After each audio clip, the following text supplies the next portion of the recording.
Yana is a multi-use operator that's more powerful than most players realize. So in this video, I'll be showing you why you should be playing her more as both a solo op and for team support.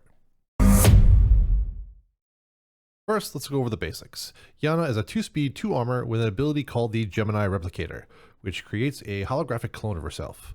This clone carries over whatever outfit and weapon she is using and behaves just like a normal person, with the same movement and footsteps. What's different, however, is the fact that she lacks the ability to trigger traps, fire her gun, melee, and use the ping system. You cannot deploy her clone while too close to walls, on rappel, or while prone. She has two options for her primary weapons, the ARX-200, which she shares with Nomad, and the G36C, which she shares with Ash. The ARX is a 47 damage per bullet, 700 RPM gun with a 20-round magazine. Unlike Nomad, she can have a vertical grip, which brings down the vertical recoil to make it a more competitive option. The G36C is a 38 damage per bullet, 780 RPM gun with a 30-round capacity.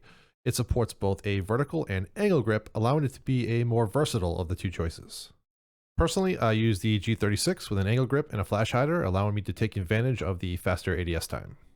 As a secondary, Yana has access to the MK1 9mm, which is the pistol of Buck and Frost.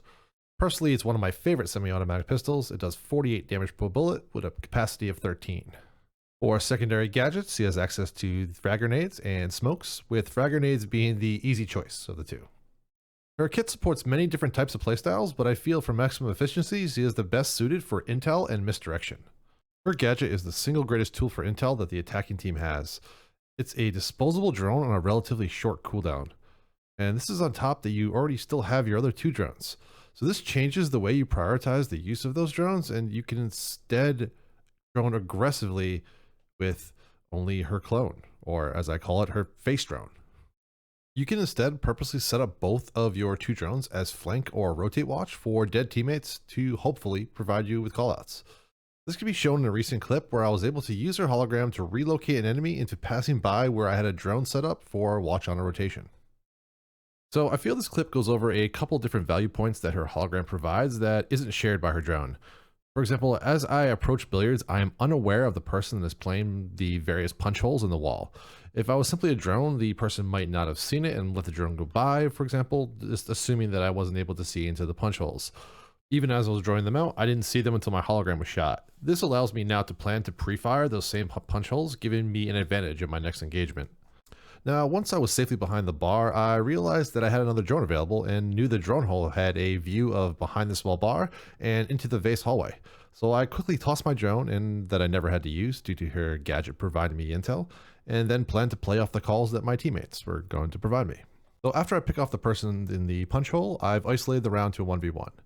So now I have a drone watching my flank, I have one watching the vase hallway, and I'm safe to assume my last enemy is either in hookah or near the cool blue stairs. Now, I've seen various conversations about the strength of her gadget, and I believe there's a major point that is being missed. Drones are a tool that can be used to cause your defender to behave a specific way. It's causality in full effect. When their position is known, they become uneasy, knowing they could easily be wallbanged, so they react accordingly. Jaeger was in a very strong position close to the rotate hole, and since its crouch level, I would need to slow myself down before peeking through it. He's in an advantageous position as long as I am unaware of his location. Using her hologram, I'm able to move him from his confident position and force him to rotate towards the vase, where my drone is able to see him and my teammates are able to ping and give callouts on a specific location.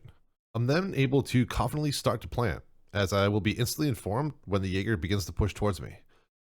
Then I'm given exact information on his location when he starts to push, so I'm able to secure the kill and the round win. This win was made relatively easy due to the massive amount of information I was receiving, both from my clones and the drone that was set up to watch the hall. If I was playing any other character in that situation, one of those bits of information would have had to be sacrificed. And while this is my primary use for Yana, it's not even close to the only implementation for her. For example, her gadget can be used as a distraction to position and isolate enemies to ensure that you only take 1v1 gunfights.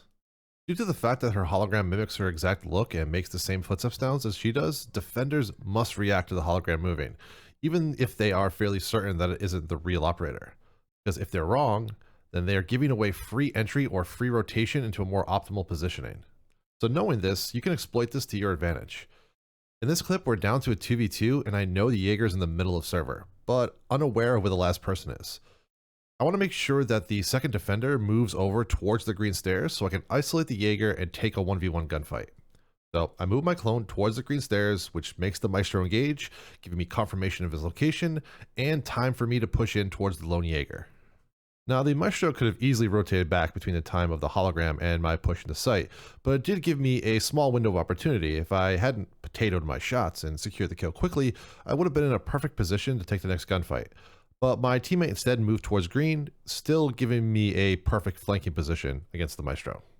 The most talked about aspect of Yana is the fact that she can act as a decoy entry frag.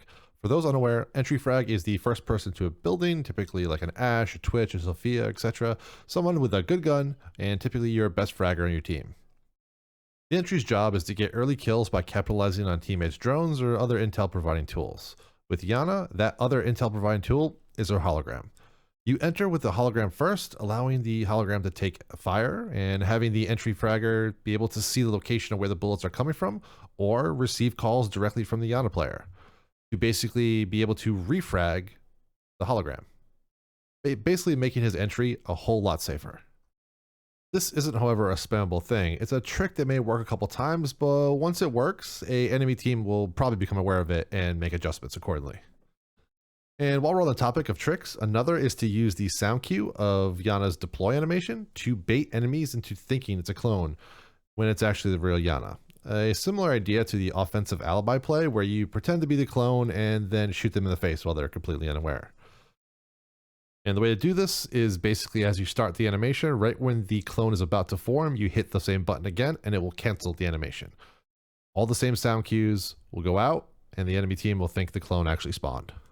Yana is a creative informational gatherer with a great kit to clear utility and frag out with the best of them. I've been loving playing her and hope this video gave you some ideas on how you can apply her effectively in your game. And as always, my name is Jpeasy. Take it easy.